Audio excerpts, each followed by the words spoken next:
Memang panggilannya adalah untuk menjadi orang tua. Menjadi seorang ibu. Menjadi ibu itu adalah harta yang paling berharga. Surat tanah. Bukan. Keluarga. Tapi kesempatan itu akan diberikan kepada siapa? Abang doang? Enggak. Iya. Kepada adik juga. Yes. Setara, tidak ada yang dibeda-bedakan. Ombak, obrolan mama bapak. Ombak. Satu lagu Batak yang nempel banget di kepala kamu sampai sekarang. Apa? Tangi yang nidai nangi. Doa seorang ibu. Doa seorang ibu untuk anak-anaknya. Tapi kalau aku nggak tahu loh kenapa semenjak jadi orang tua ya. Ini lagu tuh sering muncul di arisan, di bonataon, di ya pokoknya acara kumpul keluarga gitu ya. Anak koki doha moraon di au. Tarik dulu dong. Enggak bisa, jangan. Jangan. Sebelumnya nggak itu. Sebelumnya nggak itu. Maksudnya emang penikmat lagu Batak nggak sebelumnya? Suka, cuman mungkin nggak terlalu banyak karena dulu nggak sering dengar bareng juga sama almarhum bokap kan. Kalau kamu kan sama Amang sering tuh dengerin mulai dari kaset ya. Dan emang penyanyi juga. Sombong amat. Jadi emang udah biasa nyanyi beberapa sih, nggak banyak tapi beberapa lagu Batak. Tapi memang nggak anak koki sih. Kalau kamu sejak jadi bapak? Bapak. Kayaknya lagu itu tuh terngiang-ngiang karena begitu lagu itu mungkin terputar di otak gitu ya. Terus ngelihat anak-anak yang lagi beraktivitas, apalagi waktu mereka tidur gitu. Wih, gila. Ini bener nih kata lagu yang bilang harta yang paling berharga adalah keluarga. Surat tanah. Gue pikir udah terbawa suasana, tapi bagi yang belum pernah, yang nggak ngeh lagu yang dimaksud si bapak apa tuh kurang lebih yang kayak gini. Anak koki doha moraon dia. Anakku adalah kekayaanku. Itu salah satu prinsip orang Batak tuh yang kayaknya lintas generasi sampai dijadiin lagu kan. Yes. Yang benar-benar ditekankan bahwa anak itu adalah ya kekayaannya orang tua gitu. Cuman kan gini, kalau di Batak itu anak itu lebih identik kepada anak laki-laki. Kalau anak perempuan tuh biasanya dipanggilnya boru gitu. Nah tapi setelah aku alamin enggak deh, kayaknya walaupun memang penerus marganya itu adalah laki-laki. Ya, karena memang di suku Batak patriarki di mana garis keturunan atau marga itu diteruskan dari laki-laki. Ya, ngikutin anak laki-laki itu yang meneruskan gitu. Jadi seolah-olah seperti yang namanya anak itu cuma laki-laki, padahal kalau menurut si bapak yang namanya anak koki itu anak laki-laki, anak perempuan. Anak gitu, anak yang apapun gendernya. Dipercayakan Tuhan. Itu adalah kekayaan. Itu. Itu adalah harta yang paling berharga. Surat tanah. Bukan. Keluarga. Nah, karena kamu juga waktu awal hamil itu sempat pernah punya ketakutan kan? Kalau misalnya anak pertama kamu atau anak pertama kita itu perempuan, gimana? Di situ aku jawab nggak masalah kok. Kayaknya aku tidak takut dengan. Ada ya kadang-kadang tuh orang Batak tuh masih nyinyir anak laki-laki tuh anak pertama itu harus laki-laki. Kok anak pertamamu perempuan sih? Loh ya nggak tahu, namanya kita berusaha, Tuhan yang menentukan kan. Betul. Nah cuman setelah aku dalami bener sih bahwa mereka tuh harta yang paling berharga, nggak ada yang lebih berharga dari mereka setelah menjadi orang tua. Tunggu dulu. Jadi kita trace back dulu ya. Sebelum kita punya anak. Di kita pertama kali waktu kita menikah. Begitu kita menikah, bapak tuh termasuk memang yang punya pandangan memang nanti dulu gue akan pacaran dulu. Atau ya kalau udah dikasih cepat gue mau. Atau harus cepat banget, gue harus yang udah kepikiran, gue harus program ABCD supaya segera dapat momongan. Termasuk tipe yang mana?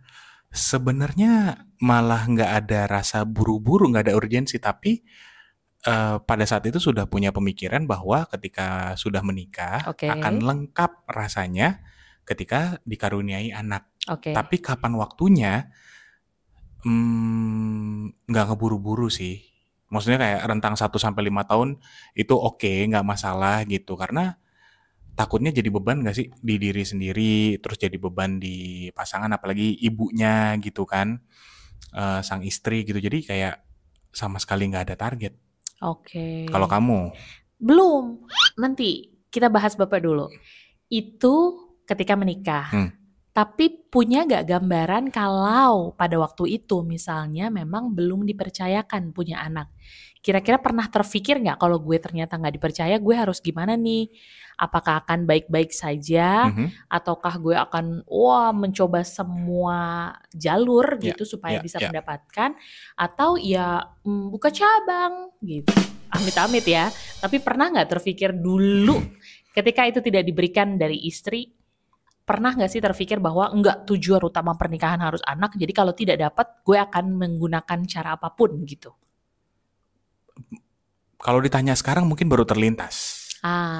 Tapi pada saat itu tidak? Tidak.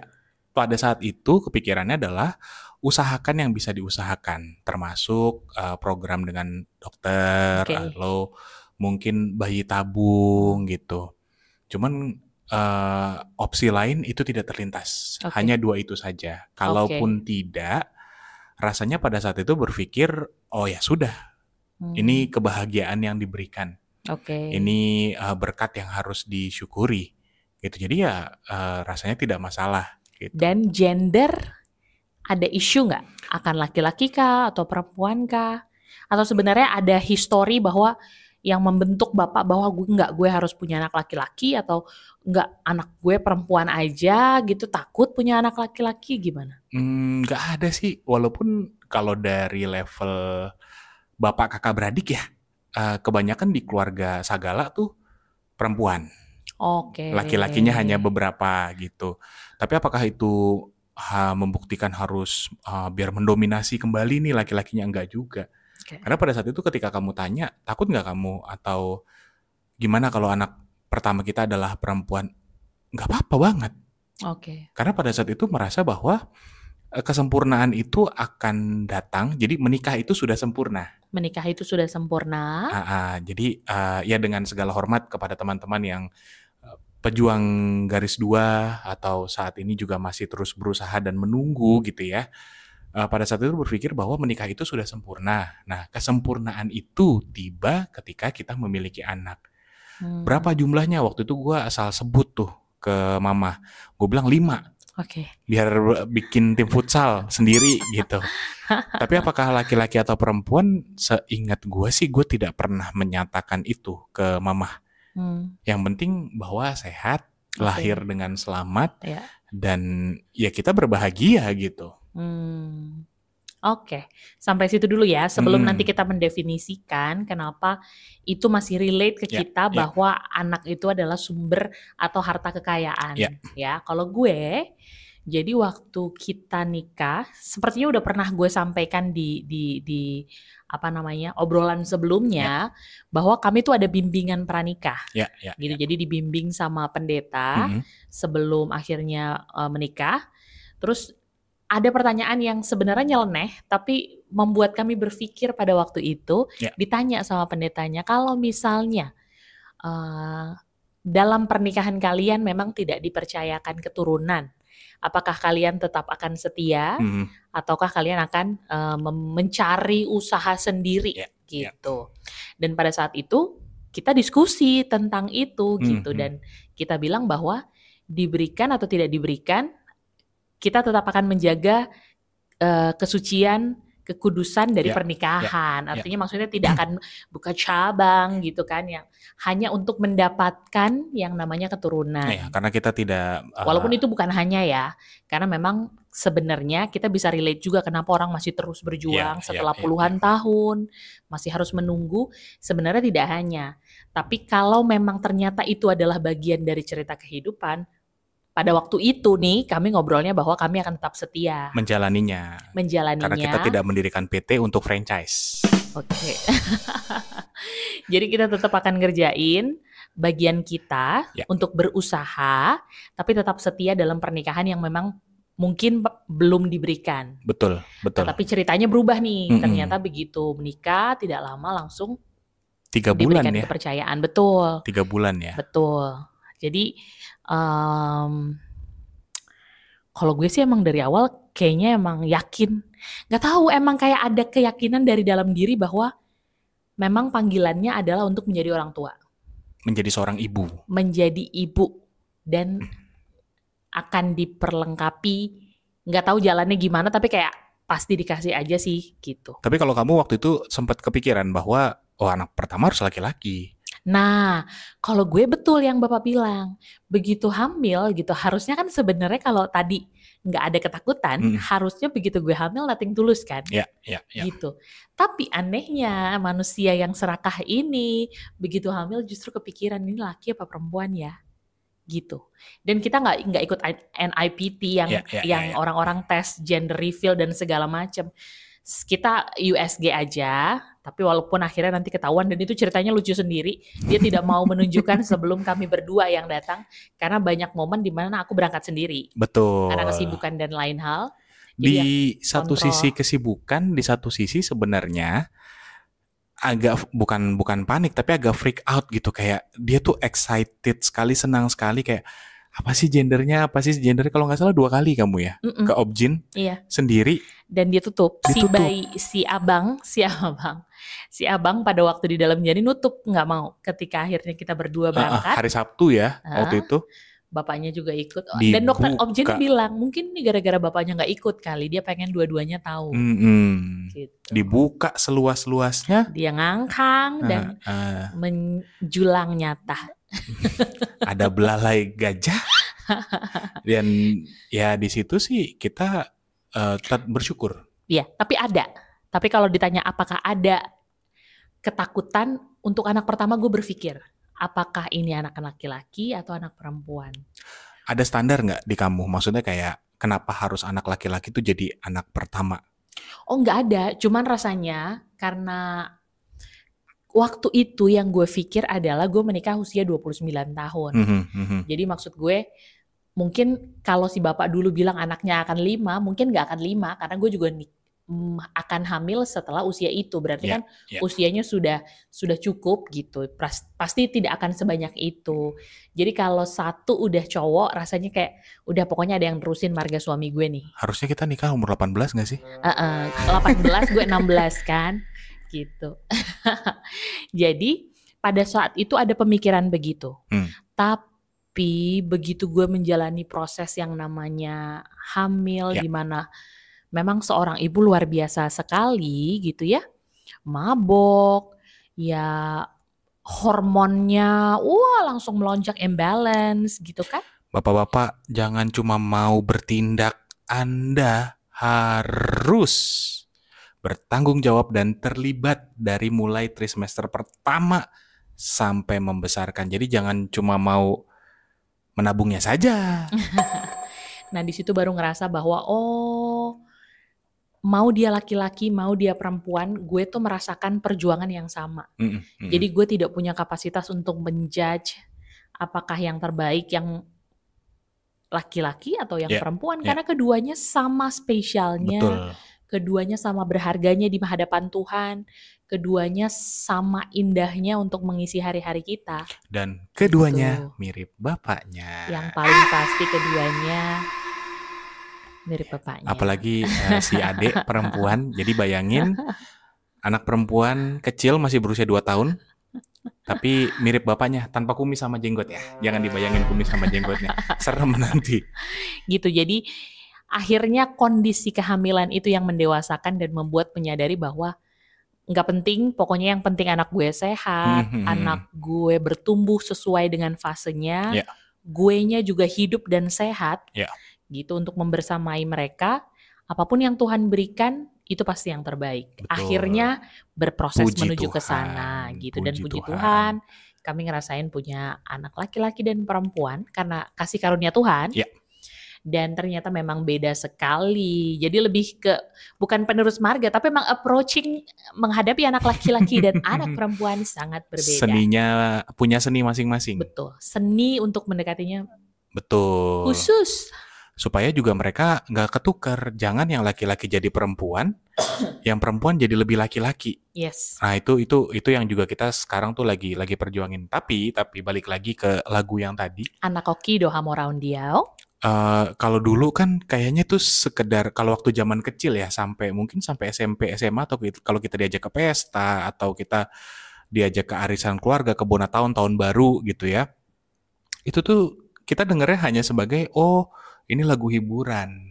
Kita belum mendalami artinya, tapi ketika sudah menjadi seorang ayah, ini aku mikirnya udah dari anak pertama sih, dari abang lahir, terus adik juga lahir, emang ini tuh udah apa ya? Udah tahta tertinggi harta yang bisa dimiliki orang tua. Yeah. Gitu. Jadi kayak di lagu itu kan juga menyatakan bahwa memang spesial sekali. Apapun akan diusahakan diberikan untuk anaknya ini.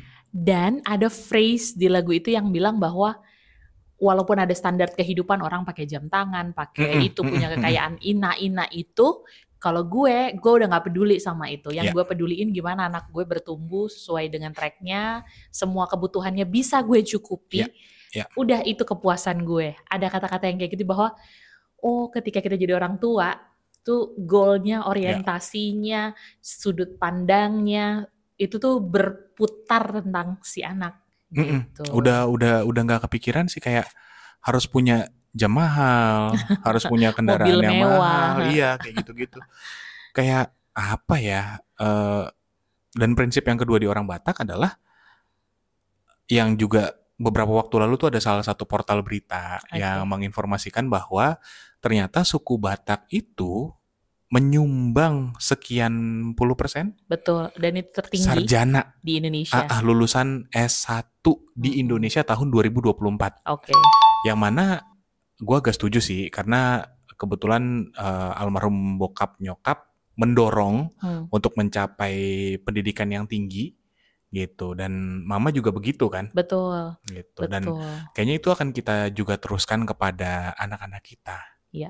Dan itu tidak mencengangkan karena sebenarnya orang tua kita juga yang hidupnya jauh di desa sana, pada saat itu tuh sudah harus pergi ke Pulau Jawa untuk mendapatkan pendidikan terbaik gitu. Dan kita pun memang dari kecil mau laki-laki dan perempuan, gue nggak tahu nanti Bapak cerita dari sisi Bapak ya, tapi di keluarga gue laki-laki dan perempuan punya hak yang sama untuk mendapatkan pendidikan dan aktualisasi diri gitu. Sama sih sebenarnya, sama gitu. Bahkan dulu ketika mau ngambil jenjang S2 magister gitu, itu tuh bukan datang dari aku sebenarnya. Tapi almarhum papa tuh kayak nanya, kamu yakin gak mau S2? Dan disitulah jarang sekali ada kata-katanya dia yang mungkin kayak kena atau menyentuh di hati. Pokoknya kalau bisa kamu bahkan sampai S3.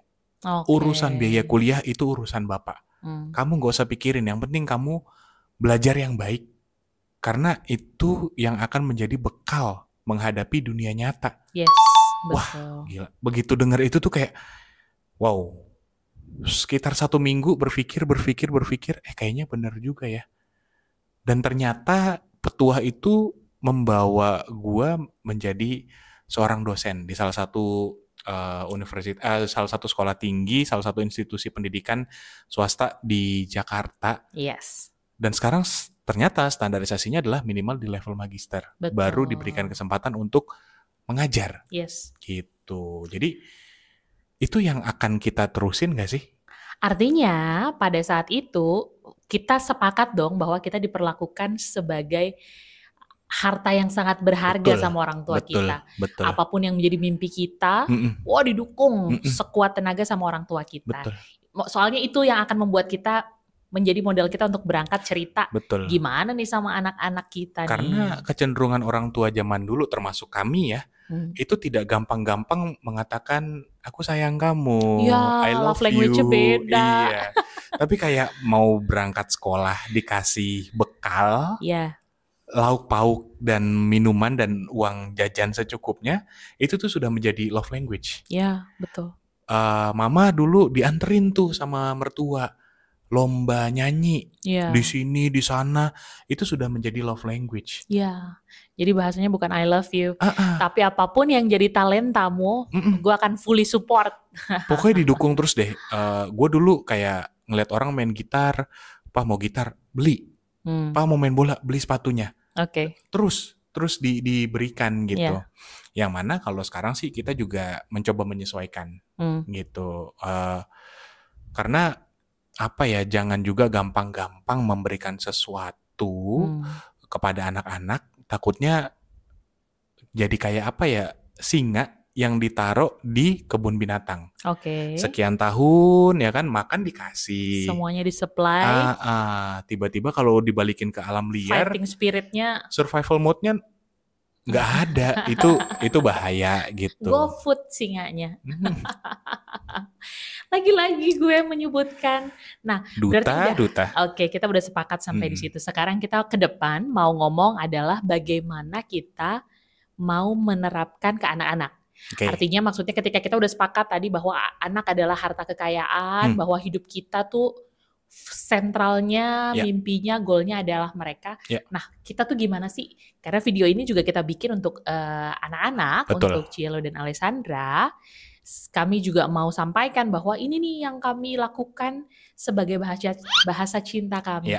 Maksudnya kami sekarang sih bisa bilang bahwa kami lebih loyal untuk mengucapkan I love you sama kalian. Betul. Tapi mungkin ada tindakan-tindakan lain yang kami lakukan sebenarnya maksudnya emang untuk menunjukkan cinta, tapi kalian mungkin belum paham. Pada saat masih kecil belum paham. Pada saat usia ini. Jadi kami juga mau sampaikan nih, mungkin dari Bapak dulu. Buat abang sama adik, yang jelas Bapak tuh pengen memberikan apa yang diberikan Opung Doli dan Opung Boru dulu. Bahwa dari SMA itu tidak pernah ada tekanan, harus masuk IPA. Satu, karena mereka sudah tahu anaknya tidak mampu. tidak mampu mengikuti yang eksakta gitu ya. Karena memang dulu Bapak lebih bagus di sejarah, geografi, bahkan dulu sebenarnya tes IQ itu lebih condong ke bahasa. Nanti gue boleh tambahin cerita ini ya. Gue tiba-tiba pop up sesuatu kata-kata dari mertua wanita gue. Nanti cerita dulu. Terus begitu kuliah itu tuh dulu kebetulan Bapak itu wira swasta, ada usahanya, tapi dia itu tidak pernah menuntut. Bahwa kamu ambil manajemen bisnis deh, supaya kamu nggak ada, kamu nerusin ini. Malah dipanggil barengan sama mama gitu, dipanggil, kamu maunya kemana? Nah pada saat itu, ini agak lucu sih sebenarnya. Kita punya asisten rumah tangga yang kalau sambil nyuci gosok itu dengerinnya radio dangdut. Oke. Ya kan, buat Po Imah yang lagi ngulek sambal, bintang tuh.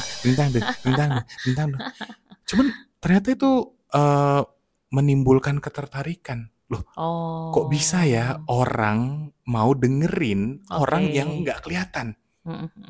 Mpok Imah ini kan mungkin saja fiktif. Atau mungkin ada Mpok Imah bukan cuma 1, 5, 7, 10. Tapi orang yang disebut namanya pasti kan, loh kok gue disebut? Gitu. Itu ada, ini menarik ya, bidang apa nih? Oh ternyata komunikasi. Dari situ awalnya jatuh cinta sama jurusan yang Bapak pilih dan tekuni sekarang. Sebenarnya jatuh cintanya ke radionya. Tapi bagaimana masuk ke radionya? Oh ternyata lewat jalur komunikasi. Karena kayaknya kalau ekonomi jauh, hukum jauh. Walaupun ya banyak penyiar ataupun orang yang bekerja di industri radio. Ngapain juga kan, tiba-tiba sekolahnya apa di hukum gitu, kayak salah enggak gitu, dihukum aja. Lanjut yuk. Nggak siap saya ada di jab langsung. Atau kuliahnya ngambil apa? Ngambil komputer. Ih maling. Kuliah kok ambil komputer. Iya. Jadi pasti mending ngambil hikmahnya. Wow. Udah kita balik ke cerita. Jadi mungkin abang dan adik akan kami kasih lihat semua video ini ketika abang sudah di kelas 1 SMA ya. Yes. Karena sudah di umur yang cukup untuk bisa memilah nanti Mana bercandaan mama bapak yang nggak perlu. Mana yang... Enggak lah, mereka udah terbiasa. Mereka sudah hidup dengan jokes ketika marah gitu, tiba-tiba bercanda, kayak smooth aja gitu, nggak tahu di mana batas-batasnya gitu. Jadi sambil marah, tapi ntar ada jokesnya, tapi tiba-tiba serius lagi, tiba-tiba bercanda lagi. Tapi ya nanti ketika kamu berdua akan nonton termasuk video yang satu ini gitu ya, bahwa tadi Bapak ditanya oleh Opung, lalu mau kemana komunikasi. Oke. Waktu itu sih harapannya tetap kebanggaan kan PTN ya. Oke. Kalau bisa PTN ikut tuh SPMB, UMB, bla bla bla bla bla bla bla bla bla. Sampai akhirnya dapat di salah satu kampus swasta di Jakarta. Iya. Nah, tidak ada tekanan sama sekali. Bahkan yang tadinya SMP, SMA itu selalu takut dipanggil guru BK, ini nggak pernah tahu loh. Nggak pernah nanya IP kamu berapa, IPK kamu berapa. Ada yang gagal nggak mata kuliahnya dan lain sebagainya. Enggak.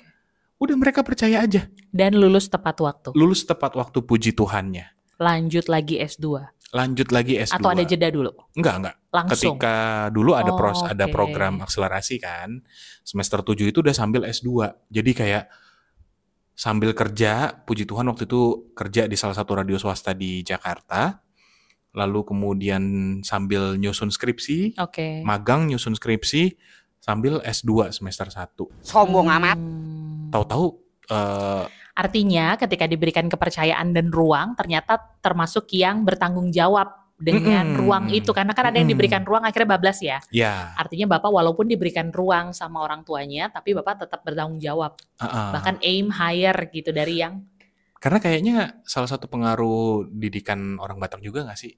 Kayak ya lo harus bisa melihat keadaan keluarga kita juga bagaimana. Ini sesuatu yang buat orang lain tuh sebuah kemewahan yang tidak bisa dimiliki. Tidak semua orang punya. Tapi ketika lo diberikan kemewahan ini tanpa kata-kata yang gamblang begitu ya. Tapi kita diarahkan untuk berpikir seperti itu. Jadi manfaatkan itu dan silahkan. Dan bahkan S2 pun sebenarnya pada saat itu ngambil jurusannya tetap di penyiaran, broadcasting. Tapi karena satu dan lain hal akhirnya pindah ke marketing. Nggak apa-apa. Pikirannya adalah kalau nanti punya usaha sendiri, minimal ada ilmu yang bisa diterapkan gitu. Tapi di situ pun tidak ada intervensi. Tidak ada pertanyaan, tidak ada ngapain? Buat apa? Kamu kan pertamanya penyiaran kok loncat ke marketing. Yang mana dasarnya tetap komunikasi sebenarnya. Nah, cuman dari situ Bapak belajar banyak bahwa untuk abang dan adik, Bapak dan Mama itu tidak akan mempermasalahkan kamu anak IPA atau IPS. Kalian anak papa mama pokoknya. Iya. Apapun jurusan kalian. Susah nih ngomongnya. Aduh, canda mulu. Tapi mungkin nanti begitu sudah levelnya sudah di 3 SMP, nah kita akan ngobrol bareng. Kamu kira-kira proyeksinya mau seperti apa? Karena mungkin abang passionnya sih, apa? kalau ditanya tuh sekarang mau jadi apa bang gede? Aku mau jadi pembalap pagi harinya, malamnya mau jadi astronot. Kok dia ngatur jadwal? Besokannya bisa jadi pemadam kebakaran, polisi, ya kan? Dan masih banyak lagi gitu. Cuman kan mungkin kayaknya SMP tuh sudah mulai tergambar. Nah, supaya untuk mendukung itu nanti kita ngobrol di level SMP. Nah, karena di SMA kami hanya akan bantu memfasilitasi kamu menemukan kamu mau jadi apa. Jadi kita bisa menyelidiki jalurnya ini, apakah memang harus anak yang dasarnya adalah science atau yang dasarnya adalah sosial. Nah, itu aja yang nanti kita bedah. Betul. Tapi apapun itu, selama itu positif, selama itu cita-cita profesi yang tidak negatif gitu ya, yang tidak di luar kebiasaan, kita sih akan dukung. 100% dukung. Termasuk kalau bisa, kalaupun kamu mau ngambil S2, biaya pendidikan itu masih dari bapak mama, itu nggak masalah. Tapi kalau udah S3 ya sendirilah. Gitu, lumayan juga gitu. Bahwa tapi kesempatan itu akan diberikan kepada siapa? Abang doang? Enggak. Kepada adik juga. Setara, tidak ada yang dibeda-bedakan. Dari kecil, bapak sama mama tidak mau membeda-bedakan kamu berdua dalam hal apapun itu. Baju, makanan, hiburan dan lain-lain itu sama semuanya. Sampai ke mendampingi menemukan pilihan karir, kalian punya hak dan kewajiban yang sama. Gitu. Jadi kalau aku sih berpikirnya akan seperti itu. Gitu. Hal baik itu ya diteruskan. Oke. Gitu. Sehingga ya mereka nanti tidak terkungkung gitu. Jiwanya nggak meronta-ronta bahwa nggak mau, sebenarnya nggak mau ngambil jurusan hukum. Aku tuh maunya akuntansi misalnya, gitu. Iya, kasihan kan kalau mereka terkekang karena toh mereka akan punya kehidupannya masing-masing. Kalau mereka, buat aku goal tertingginya adalah untuk abang dan adik, untuk anak-anak adalah kamu berdua menjalani pilihan yang kamu pilih. Dan bahagia menjalani itu udah cukup. Cukup mau nanti kamu itu cuma staf biasa atau kamu nanti gajinya mungkin hanya UMR dan lain sebagainya, Bapak sih nggak ambil pusing. Mama pusing. Mama pusing. Nah, nanti Mama akan jelasin kenapa Mama pusing. Emang harus ada kontranya biar agak menarik dikit gitu. Tapi Mama pusing karena menurut Mama, ini gue potong dulu ya, nanti gue akan ceritakan dari sisi gue. Cuman yang part itu, ketika gue mengatakan bahwa kita sepakat kita akan memberikan mereka ruang untuk memilih karirnya, di sana ada apa ya? Ada penekanan kualitas gitu. Jadi maksud gue dia boleh jadi apapun sesuai dengan passion dia, tapi gue akan memastikan bahwa dia harus jadi yang terbaik di situ. Jadi ketika dia tidak bisa mencapai yang terbaik, berarti ada missing piece yang mungkin entah dia atau gue lakukan, sehingga sebenarnya kita masih bisa melakukan dengan lebih baik. Kalau tidak tercapai dia yang terbaik di bidang itu, akankah kecewa? Tidak kecewa, tapi pasti gue akan menjadi pihak yang berseberangan yang akan men-challenge dia untuk jadi standarnya kan bukan orang lain ya. Maksudnya ketika gue bilang yang terbaik bukan artinya gue mengkomparasi dia dengan yang lain, tapi lo udah all out belum sih? Gitu. Karena maksudnya apalagi si abang yang akan menjadi kepala keluarga, kalau dia hanya bisa menghasilkan pada level tertentu, gue akan challenge kehidupan seperti apa yang lo mau bagikan ketika lo mau menikah, ketika lo akan meminta anak gadis orang untuk menikah. Gitu. Dan adik, ketika dia mungkin bukan kepala keluarga, tapi gue tahu lo punya kemampuan yang bisa sampai di sini gitu. Ketika lo diperlakukan atau menghadapi kondisi kayak gini, lo udah puas belum? Atau memang sebenarnya lo belum melakukan dengan optimal? Jadi bukan tentang banyak atau sedikit, tapi gue terus akan berada di posisi di mana gue men-challenge mereka untuk mengeluarkan semua potensi terbaik mereka. Betul. Dan gue tidak akan berdiam diri gitu, mereka jadi yang mediocre yang kayak udahlah gitu. Gitu. Bukan soal ambisi dan juga bukan soal obsesi dari orang tuanya, enggak. Nah, mau ngebenerin dikit bahwa kenapa tadi aku bilang gitu, kadang-kadang mungkin dia yang terbaik di bidangnya.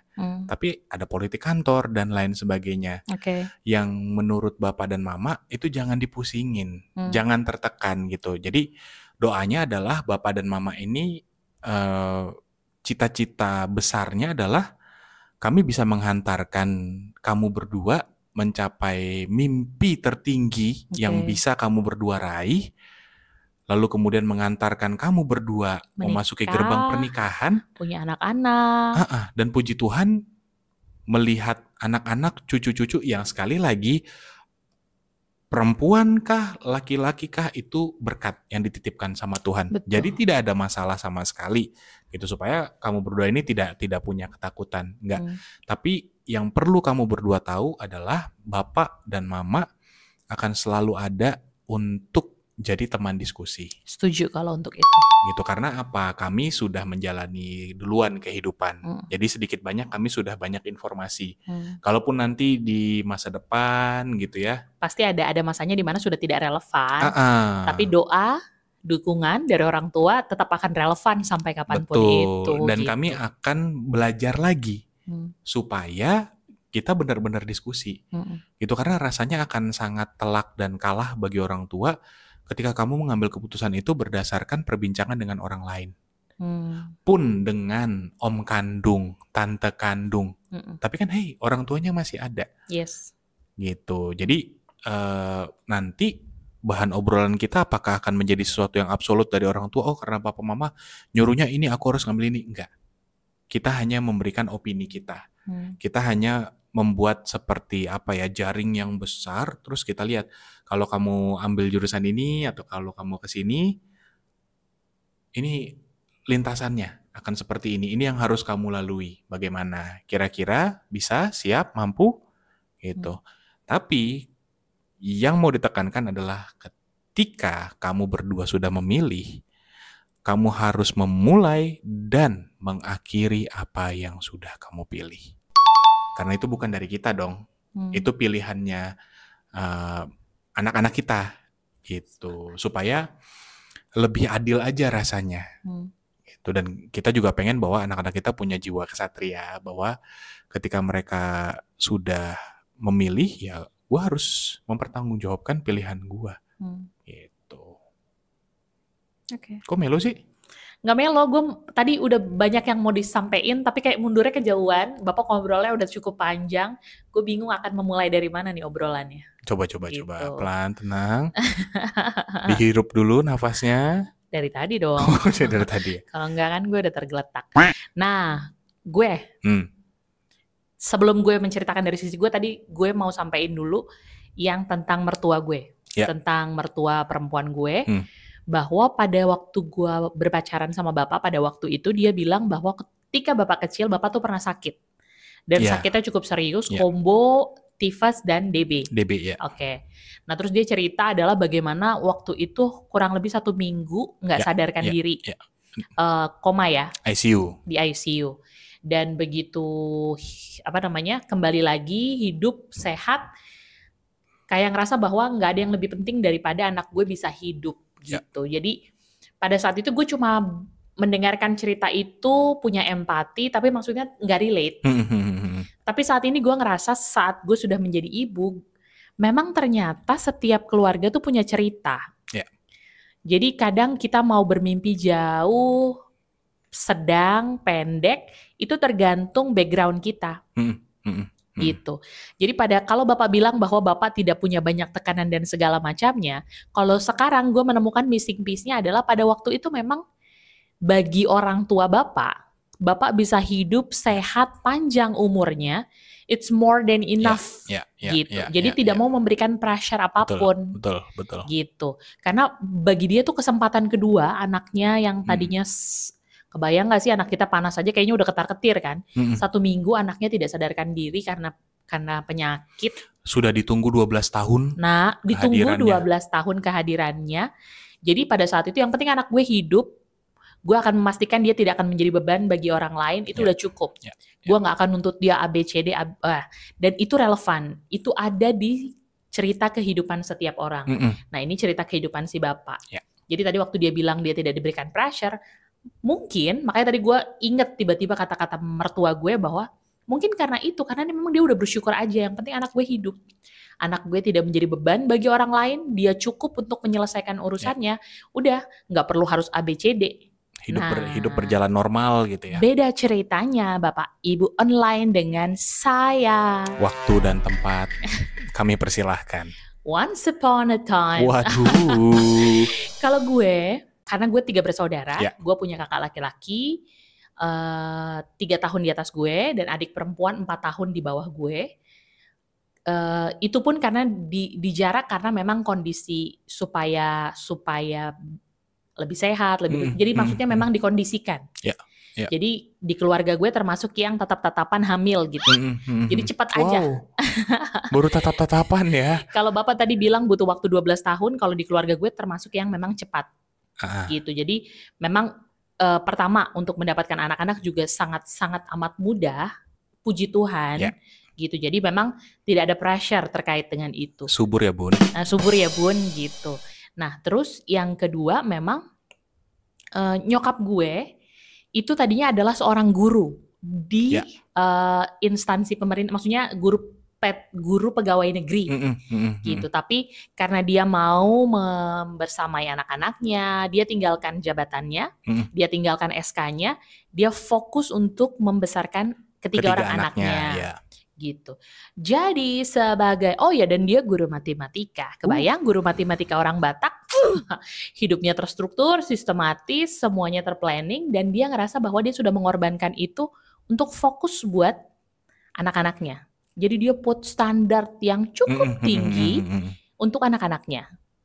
Jadi kalau Bapak tadi tidak ada beban, pressure, kalau kami banyak. Tapi nanti dulu, aku nambahin sedikit, bukan hanya di aku, karena ada kakak perempuan yang sebenarnya juga bebannya tidak ada.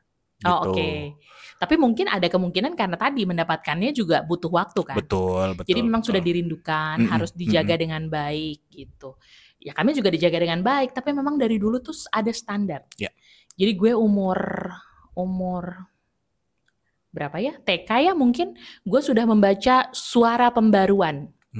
Jadi di saat orang lain belajar mengeja, gue di usia TK itu sudah membaca pada saat itu koran. Buat para Gen Alpha, itu namanya koran, namanya Suara Pembaruan di Jakarta. Gue sudah terbiasa membaca itu. Yeah. Terus buku pintar, RPUL, RPAL, gue sudah mengenal itu dari kecil. Dan pada zaman itu menteri itu nggak ganti-ganti, nggak ada reshuffle dan segala macam. Jadi untuk beberapa tahun ke depan menterinya sama. Dan pada saat itu gue sudah harus menghafal itu, gue, abang gue, dan adik gue. Jadi di luar prestasi di sekolah, kami tuh dituntut juga untuk pengetahuan umumnya bagus. Gitu. Jadi dari dulu tuh dipacu dalam melodi. Betul. Kan gue bingung jadi mau terusinnya apa. Dipacu bukan hanya di sekolah tapi di luar sekolah juga. Dan bukan cuman pengetahuan umum kayak tadi yang Bapak bilang. Gue dari kecil memang karena gue hobinya bernyanyi, gue tuh dari kecil tuh turun naik Kopaja hanya untuk diantarkan nyanyi dari satu perlombaan ke perlombaan lain. Kopaja itu bis umum. Bahasa ada lagi tadi. Jadi setiap malam ketika dunia dalam berita. Nah itu waktu kami untuk mempelajari hal lain di luar pelajaran sekolah. Televisi Republik Indonesia. TVRI. Gue tua ya, tapi kurang lebih begitu. Jadi kalau gue memang dari dulu merasakan betul bahwa hidup itu harus keras. Hidup itu harus terstruktur. Ada standar tertentu yang yang harus bukan lo capai, tapi lo lampaui. Nah, gue berangkat dari keluarga yang kayak gitu. Jadi maksudnya biar kita cerita dulu backgroundnya seperti apa, gitu. Dan puji Tuhannya kami bertiga bisa melampaui itu semua. Dan merasakan hasilnya bahwa saat ini ada di dalam kehidupan yang baik. Kehidupan kami yang baik hari ini memang karena tempaan yang seperti itu. Cuma nanti kami akan lebih menyesuaikan caranya dengan adik dan abang. Oke. Gitu. Udah nggak akan relevan lagi cara-cara yang dulu. Karena kita kan bukan orang tua kita juga ya. Kita punya cara kita sendiri gitu. Cuman setuju bahwa ya itu tadi ada standar-standar tertentu dan itu bukan soal obsesi orang tuanya, bukan soal ambisi orang tuanya. Karena kamu ingat gak sih kita pernah antar abang lomba Lego di sebuah mall di Balikpapan. Kita tuh ngebebasin dia. Dikasih gambar, susun nih bikin Legonya, bikin rumah, pohon. Ada pagar. Gitu-gitulah pokoknya. Nah, ada orang tua lain yang bahkan dia mengirimkan agennya, yaitu pengasuh anaknya. Untuk kayak, mbak itu belum dibikin, ini gini. Kita ngelihatnya aja sampai, hah? Sementara itu lomba setengah jam ya. Anak kita dalam waktu 7 menit sudah selesai. Dan tidak sesuai dengan apa yang diharapkan oleh panitia. Dan kami dengan bangga bilang, wow itu keren banget gitu. Tapi kecewa nggak? Enggak. Karena apa? Ketika lomba Lego itu kita kasih tahu ke dia tuh dengan cerianya, dengan gembiranya, aku mau ikut. Karena abang suka Lego. Dari umur 3 tuh abang udah suka deh membangun-bangun gitu, bikin bangunan dari Lego-Lego, mulai dari Lego yang murah sampai Lego yang lumayan harganya gitu ya. Tapi buat kita di situ, ayo kalau memang kamu mau, kita selalu tanya dulu. Dari kecil sudah kita biasakan tanya. mau berenang, mau ini, mau itu. Jadi kita juga belajar untuk menekan ego kita sebagai orang tua supaya tidak menaruh tekanan kepada abang dan adik sejak dini. Tapi sebelum ke situ, cerita gue belum selesai, Bapak. Oh ya, balik lagi. Rewind. Cerita gue belum selesai. Nah, artinya gue sama si Bapak sebenarnya punya background yang berbeda nih. Yang satu tidak pernah punya pressure, yang satu hidup dari satu pressure ke pressure yang lain. Gitu. Jadi sebenarnya yang ada di sini tentang definisi bagaimana harus memperlakukan anak-anak dan membersamai mereka mencapai cita-cita sebenarnya beda. Gue harus bilang bahwa sebelumnya ini tuh beda gitu. Yang gue bawa dan yang lo bawa itu tuh beda karena kita menjalani puluhan tahun hidup dengan cara yang berbeda gitu. Sampai akhirnya ketika proses di mana aku mulai hamil dan kita sudah mulai mendiskusikan. Jadi kami mendiskusikan ini tuh dari sejak hamil. Bagaimana kita mau memperlakukan anak-anak. Nah, gue ceritain semua apa yang gue alamin di balik semua keberhasilan dan piala-piala yang gue peroleh. Ternyata ada sisi yang dimana gue ngerasa bahwa gue tuh capek. Gue tuh bukan capek fisiknya, tapi kayak boleh dong gue ada ruang untuk tidak sempurna gitu. Boleh dong gue ada ruang di mana gue tidak harus dituntut untuk mencapai sesuatu gitu. Nah, itu yang akhirnya kami komunikasikan dan dia juga di mana dia ngerasa bahwa iya gue emang nggak pernah dipush sih. Kalau gue dipush mungkin, nah akhirnya ketemu nih titik tengahnya bahwa sebenarnya kita mau warna yang berbeda ketika kita mau sampaikan ke anak-anak gitu. Jadi kadang-kadang gue masih suka kebawa ketika gue punya standar tertentu, tapi gue ingat lagi bahwa oh iya warnanya tuh udah warna baru nih. Betul. Jadi gue kembali lagi mengingat warna yang sudah kita sepakati. Warnanya maksudnya cara dan tujuan dari anak-anak ini mau dibawa kemana. Bagaimana akan mendorong kamu berdua itu juga pasti kami akan diskusi dulu. Betul. Dan pada waktu itu bokap gue pegawai Pemda DKI. Jadi maksudnya sebenarnya tidak kesulitan secara finansial. Tapi karena 3 anaknya harus sekolah di sekolah terbaik, sekolah Kristen, sekolah terbaik, jadi cukup aja. Jadi pada saat itu orang tua gue untuk mengajarkan kesederhanaan itu mudah ya. Karena emang kondisinya sederhana aja gitu. Nah saat ini kita juga punya challenge untuk mengajarkan anak-anak untuk hidup sederhana.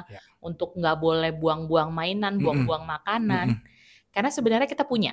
Betul. Puji Tuhan dipercayakan cukup untuk memberikan mereka sebenarnya privilege untuk punya lebih. Tapi kami memilih untuk enggak, kita tetap harus ajarkan kesederhanaan. Kayak gitu loh. Jadi pilihan-pilihan itu yang kesederhanaannya masih nih masih relevan kita pakai. Oh buat standar kita udah bisa nih, walaupun tetap ada standar, tapi anak-anak sudah punya ruang nih untuk negosiasi. Betul. Sama kayak tadi, ketika dia bilang aku tidak mau, oke, that's okay. Reasonnya apa? Reasonnya karena aku tidak suka dengan les itu. Oke, kalau memang tidak suka, tapi kamu tahu nggak itu perlu buat kesehatan kamu?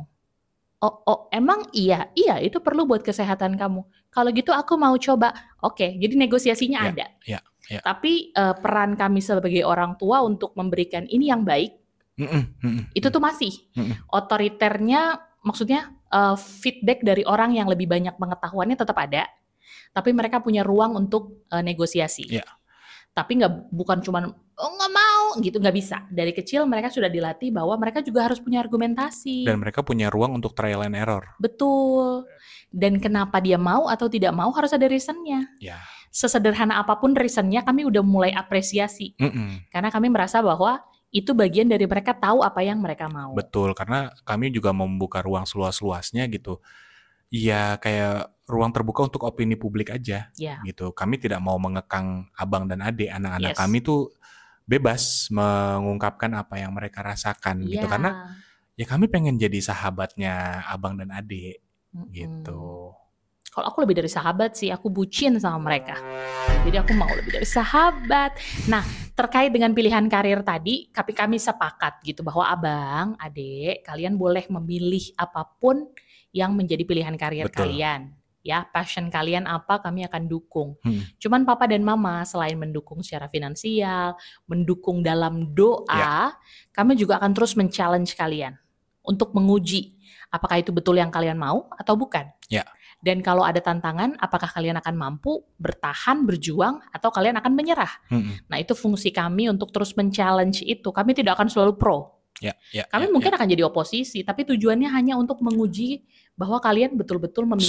Sungguh nggak sih gitu. Sungguh-sungguh dengan pilihan kalian. Serius nggak sih gitu. Makanya gitu. Dari SMP nanti kita sudah berbicara supaya nanti jangan kebalik atau jangan terlambat bahwa ya walaupun belum akhirnya aduh. Sebenarnya nggak dari SMP sih, kayak dari TK ini kan kita juga sudah biasa dari hal-hal sederhana ya. Cuman maksudnya ketika sudah SMP kan sudah bisa diajak main mapping.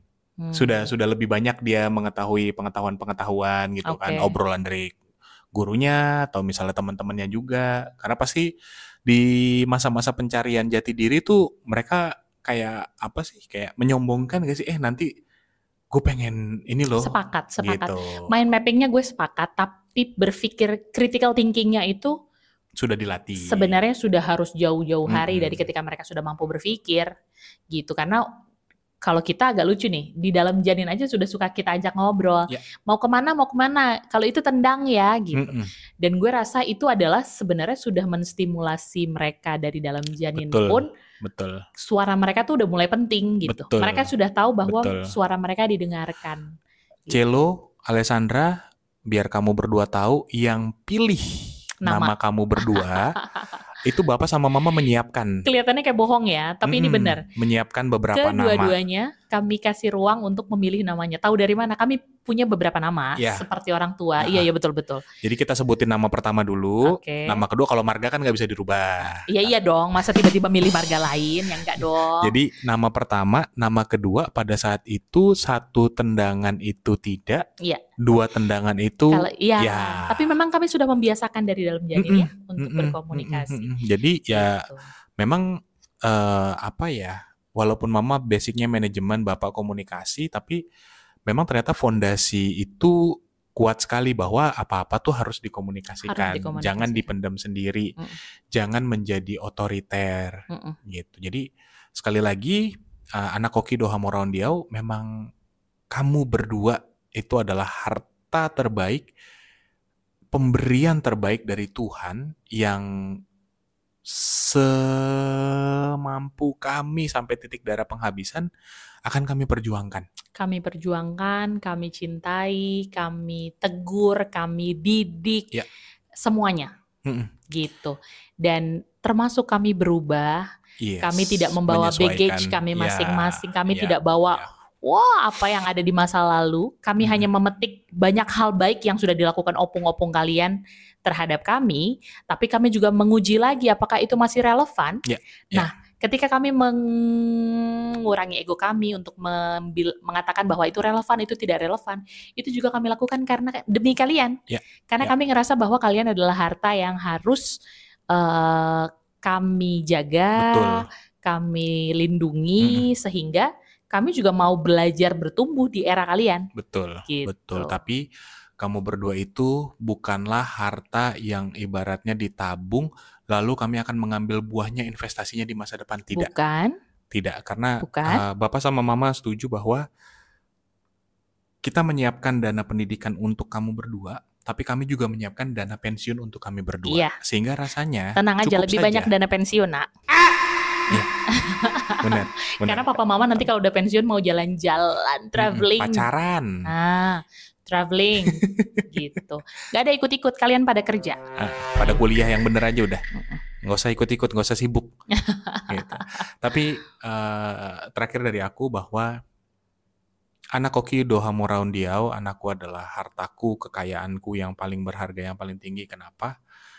Mama tahu ceritanya, keluarga kita tahu ceritanya bahwa 2018 itu tahun yang cukup gado-gado. Januari Opung Doli kamu berdua meninggal. Mei Opung Boru meninggal. Bapaknya Bapak dan mamanya Bapak meninggal di satu tahun yang sama. Dan ini yang kemudian membuat Bapak tuh tersadar bahwa Tuhan itu baik dan Tuhan itu Maha Pengasih buat Bapak sama Mama. Mungkin pada saat itu Bapak mau narik ke Bapak dulu deh gitu. Bahwa kok lucu ya, urutannya pun sama. Yang lahir duluan laki-laki, kemudian perempuan. Yang meninggal duluan laki-laki, kemudian perempuan. Yang lahir duluan laki-laki, kemudian perempuan. Itu tuh kayak wah gitu. Karena setiap Bapak lihat kamu berdua, Bapak itu selalu terbayang ya. Terbayang gak tahu sampai kapan, tapi Bapak selalu terbayang bahwa ini pasti opungnya dua-duanya ini akan sangat bangga sekali, senang sekali. Amin. Ketika kalau masih ada melihat kamu berdua. Gitu. Jadi ya kamu berdua adalah harta yang tidak ternilai, yang terbaik, yang terbesar untuk Bapak dan Mama. Aku. Papa yang ada di surga, Mama yang ada di Jakarta, Amang, Inang yang ada di surga, terima kasih untuk cinta yang luar biasa, sudah memperjuangkan begitu banyak hal, menekan begitu banyak hal supaya kami bertumbuh dan memperoleh kehidupan baik yang kami peroleh hari ini. Itu semua adalah buah dari perjuangan, cinta, doa dari kalian. Jadi terima kasih banyak buat cintanya, terima kasih banyak buat semuanya, dan terima kasih sudah memperlakukan kami sebagai harta yang sangat berharga. Kehidupan baik ini kami dapatkan karena perjuangan kalian.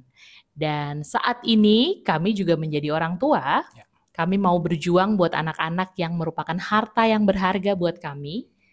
Cielo dan Alessandra, Papa dan Mama terus akan berdoa, akan terus belajar, akan terus berjuang untuk memberikan yang terbaik, menjaga kalian, bukan untuk selamanya hidup bersama dengan kami, tapi untuk bisa hidup di atas kaki kalian sendiri, bahkan terbang dengan sayap kalian yang kuat ke tempat-tempat terbaik, untuk kemuliaan nama Tuhan tentunya. Amin. Jadi, kami sudah lebih dahulu merasakan menjadi harta yang berharga. Dan kami pastikan kami akan membuat kalian juga menjadi harta yang paling berharga, yang bukan hanya akan dinikmati oleh kami. Betul. Tapi dinikmati oleh siapapun orang di luar sana, dan dimanapun kalian ditempatkan Tuhan untuk kemuliaan nama Tuhan. Karena kalian memang precious. Betul. Gitu. Dan itu paling mengutip penggalan lagunya Rihanna. Asik. We'll make sure that both of you will shine like a diamond. Shine bright like a diamond. Sampai jumpa obrolan Mama Bapak. Ombak.